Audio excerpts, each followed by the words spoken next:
या व्यक्ती बरोबर फोटो आणि सेल्फी का बरं घेत असतील बरं? चला बघू आपण. आज आलो मी सीएनजी भरायला. कुठं माहिती का? सोमेश्वरच्या पंपावरती. पण इथं लाईन तर लय मोठी लागली. गाडी येऊन खूप वेळ झालेला, भेटतो का नाही डाऊटफुल आहे. करून कुठून अर्ध्या तासाने आपला नंबर आला, पण गॅसच संपून गेला. भाई डोकंच खराब झालं. गॅस संपला तर संपला, तेवढ्यात पडली ना एअरपोर्टची बुकिंग. म्हटलं काय खरं नाही. म्हटलं 2 काड्यामध्ये आपण एअरपोर्टला जाऊ. सिरीन मिडॉज मध्ये एकदम स्टँडर्ड एरिया बरं का, सगळ्यात महागडा एरिया नाशिकचा म्हणजे सिरीन मिडॉज. आता इथले रस्ते जर पाहताल ना भाई, तुमचं डोकंच खराब होईल यार. असे रस्ते, हे बघा रस्ते मित्रांनो, सिरीन मिडॉज नाशिकचा सगळ्यात स्टँडर्ड एरिया, आणि तिथले रस्ते बघा. अरे बाप रे बाप, याच्यात तुम्ही पाहू शकता मित्रांनो. मला वाटलं गरीबाच्या घरासमोर खड्डे असतात, इथे श्रीमंताच्या घरासमोर बी खड्डे. काय खरं नाही. कस्टमरला फायनली पिकअप केलं, डायरेक्ट एअरपोर्टला आलो ना, आणि कस्टमरला ड्रॉप केलं. ड्रॉप केल्याच्या नंतर अचानक सायरनचा आवाज आला. म्हटलं काय झालं भाई? बघतो तर काय ताफा.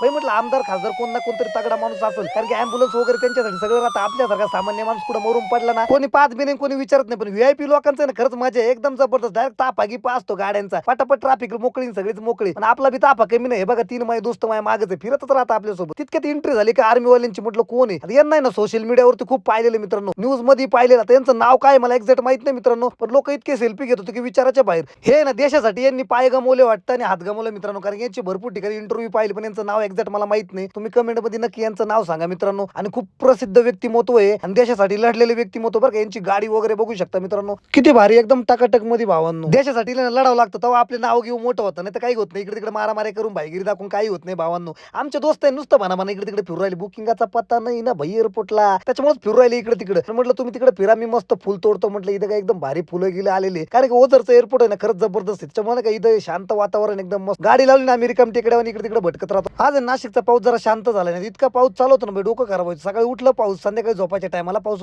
आता विनायक आहे ना कस्टमरला घेऊन आलाय, पण कस्टमरला सोडून ना त्याच्यातल्या एक कस्टमरला परत रिटर्न घेऊन चाललाय. मजा येते बरं काय. असं रिटर्न असलं ना एकदम टेन्शन नाही. आता आहे ना फ्लाईट यायचा टाइम झाला मित्रांनो, बघू शकता तुम्ही एवढी मोठी लाईन लागली, एकदम खतरनाक. इथले गार्डन वगैरे स्वच्छता इतकी भारी करताय ना विचाराच्या बाहेर. आणि या कलीमला आहे ना काहीच काम नाही. आलीम आहे का कलीम नाव आहे काय माहिती भाऊ, नुसतं टिपरमिट गाड्याला नुसतं लोक लावित राहतो, याला कामच नाही काही. याच्या घालू काही लात तुम्ही सांगा फक्त, याच्या कंबाडात लात घालतो. लयच चिंदा पोरगा या.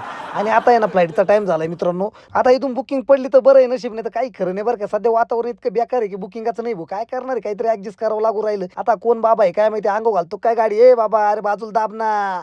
चायला गोरख भाऊ वाटतंय. चला गोरख भाऊ, चला मित्रांनो आता भेटू नेक्स्ट ब्लॉग मध्ये. तोपर्यंत लाईक करा, फॉलो करा, मराठी माणसाला सपोर्ट करा. धन्यवाद.